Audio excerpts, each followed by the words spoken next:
आपने supreme court में PIL file की है राज ठाकरे के खिलाफ, तो उसके बारे में कुछ बताएंगे?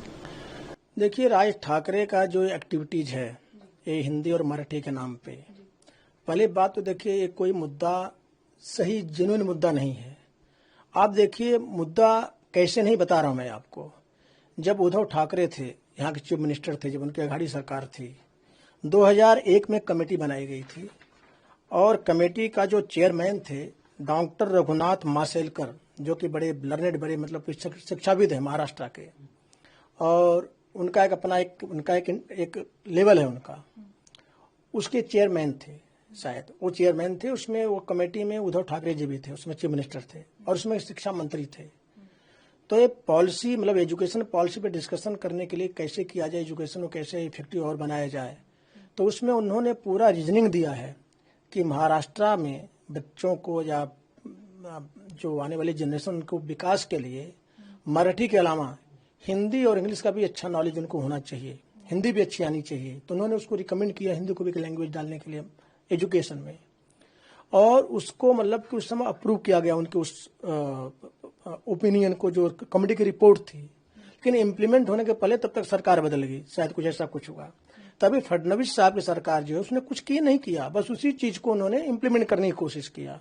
तो राज ठाकरे लगे बवाल मचाने लगे, उद्धव भी ज्वाइन कर ली उनके बवाल को राजनीतिक फायदे के लिए, जबकि उनकी खुद की सरकार का ये रिपोर्ट था। तो ऐसे में सरकार ने अभी महाराष्ट्र सरकार उसको वापस ले लिया। जब वापस ले लिया तो कहानी खत्म।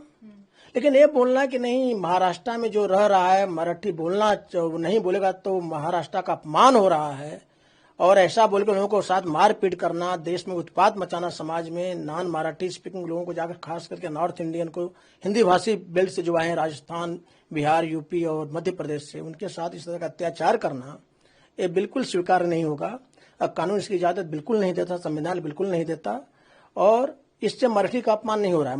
मराठी का अगर कोई अपमान कर रहा है तो बात समझ में आती है। मराठी नहीं आती, न बोल नहीं बोल पा रहा है तो कोई अपमान नहीं है।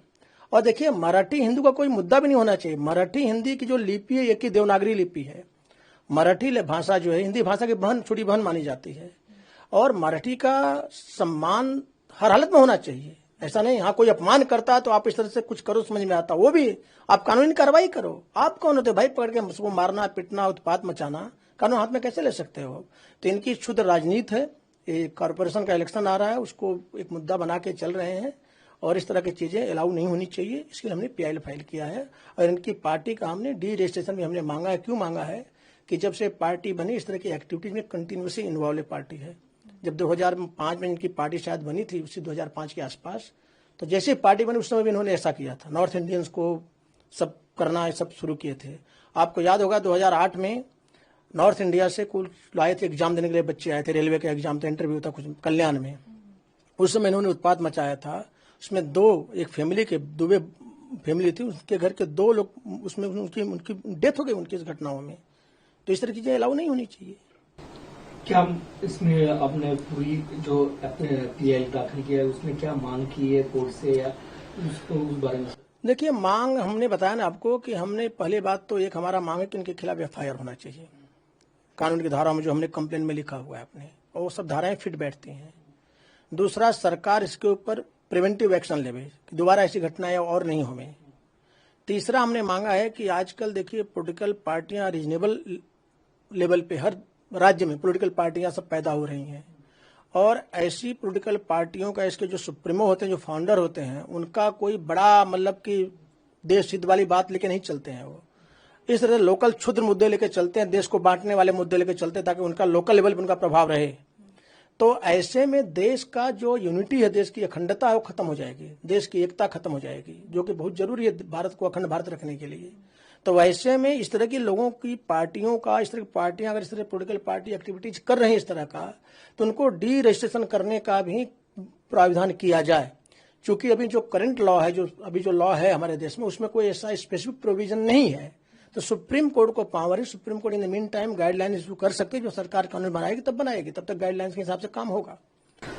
मुख्यमंत्री ने हाल ही में 2 दिन पहले कहा है कि त्रिभाषी जो सूत्र है वो हम लागू करें ही, 100% लागू करने वाले, जो नई समिति गठित की है। आपको लगता है वो समिति जो अहवाल है वो सही तरीके से है?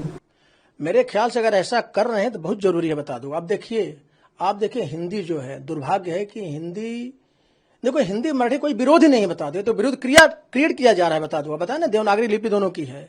और आप देखिए हिंदी अपने आप में क्या होता है कि राजभाषा का इसको दर्जा मिला हुआ है। संविधान देखिए आर्टिकल 347 या 240 याद नहीं आ रहा है मुझे, सबको कन्फ्यूजन है, उसमें इसको राष्ट्रभाषा का दर्जा दिया गया है। मतलब राज्य भाषा, मतलब कि सरकारी भाषा, इसको काम का इसमें हो सकता करना चाहिए, उसमें ऐसा दिया गया प्रोविजन। इसको राष्ट्रभाषा का दर्जा नहीं दिया गया, वो बात अलग है। लेकिन ऐसे भी हिंदी देखिए तो हिंदी की अपनी विशेषताएं हैं। इसका देखिए लिटरेचर बहुत रिच है इसका, आपको मराठी का भी लिटरेचर बहुत रिच है, ऐसी बात नहीं है। और मराठी हिंदी मतलब एकदम मिली जुली हिसाब किताब है। और आप देखिए मराठी भले ही बोल रहे हैं, लेकिन गाने तो हिंदी के बहुत लोग सुनते हैं। हिंदी के साउथ इंडियन गाने हिंदी के सुनते हैं, गाने सुनते कि नहीं सुनते हैं, समझ में हिंदी क्या बोलना बड़ा आसान हो जाता है, समझना बड़ा आसान होता है। तो जो नॉन हिंदी स्पीकिंग है, यहाँ तक कि साउथ के लोग भी हिंदी आसानी से बोलते हैं। हिंदी इसके लिए अपने आप जो है कि ज्यादा परिचित होती है, तो इसमें हिंदी का कोई दोष थोड़ी है। और हिंदी से इतना विरोध क्यों होना चाहिए भाई। और देखिए मैं बार बार कह रहा हूं, मराठी का अपमान, मराठी भाषा का अपमान बिल्कुल स्वीकार नहीं है, नहीं होना चाहिए। लेकिन अपमान कर कौन रहा है बताइए, किसने अपमान किया बताइए, एक भी घटना बताइए। हम मराठी का अपमान हो, मराठी भाषा का। अब समझो हमको मराठी, आपको मराठी नहीं आती है और आपको आके मारना, कहीं मराठी आपको बोलना नहीं आती तो मारेंगे आपको, तो एक कहाँ का न्याय है। ये पीआईएल में आपने मांग की है कि हम मराठी ही अगर सिखाया जाए तो हम मराठी सीखेंगे। देखिए ऐसा है कि ये इस तरह की हम मांग नहीं कर सकते। मांग क्या होता है, ये तो अगर सरकार वैसा कोई कानून बना तो सरकार, देखो सरकार भी क्या कर सकती है, सरकार ज्यादा यही कानून बना सकती है कि महाराष्ट्र में इतने सरकारी कामकाज होंगे वो मराठी में होंगे। ये सरकार, यहाँ तक सरकार कर सकती है। सरकार ऐसा कानून नहीं बना सकती है कि नहीं, जो महाराष्ट्र में हैं या जो रह रहे हैं उनको सबको मराठी सीखना कंपलसरी है, मराठी बोलना ही पड़ेगा। ऐसा कानून संविधान के दायरे में परमिसिबल नहीं होगा। अगर सरकार बनाना भी चाहेगी तो कानून struck down Supreme Court, High Court कर देगी। कोई चैलेंज करेगा तो लोग चैलेंज करेंगे। इस तरह की चीजें नहीं हो सकती हैं, आप थोप नहीं सकते हो। हाँ, इनडायरेक्टली आप कानून बना सकते हो कि आपको हिंदी का और मराठी भाषा का, देखो मराठी का एक ऐसे देखने को जाओ तो कानून तो ऐसा बनना चाहिए कि हमारी सारी भाषाएं, जो मराठी हिंदी दोनों भाषाएं खत्म होने के कगार पे। क्यों बता दो, आप बताइए शुद्ध हिंदी कितने लोग बोल पाते हैं बताइए, मैं नहीं बोल पाता हूँ। शुद्ध मराठी कितने लोग बोल पाते हैं, उसमें उर्दू है, इंग्लिश है, क्या क्या है उसमें। तो ऐसा कुछ आप करो ना, मराठी जिंदा रखना चाहते हो तो। और राज साहब, जो राज ठाकरे हैं, इनको पूछिए इनके बेटे कहाँ जाके सर्टिफिकेट, इनके बेटों का जरा मांगिए, आप कहाँ से पढ़ाई किए, कौन से स्कूल से पढ़े हैं। अगर हिंदी मराठी कितनी आप समर्थक हो तो बेटों को इंग्लिश मीडियम में भेज के आपने पढ़ाई करवाया है। अब मराठी मीडियम करवाते ना, सारे मराठी मीडियम के, इंग्लिश मीडियम के स्कूल बंद कर दो महाराष्ट्र में, सारे स्कूल बंद, सब मराठी मीडियम कर दो, कॉलेज भी सब कर दो। जिसको रहना होगा वो सीखेगा, नहीं सीखेगा भागेगा यहाँ से। ऐसा करो फिर आप। लेकिन मारपीट करना किसी के साथ में, देखिए आपको पहले में बताया ना, प्योर राजनीतिक मुद्दा उनका है। वो आदमी देखिए राजनीति में पूरी तरह से खत्म हो चुका है, वापस सर्वाइव करने का कोशिश कर रहे हैं इसी बहाने, इसलिए इस मुद्दे को लेकर चल रहे हैं। इसमें कोई वास्तविकता इसमें कुछ भी नहीं है। और इनका ये जो होता है मुद्दा है, सब सीजनल मुद्दा होता है।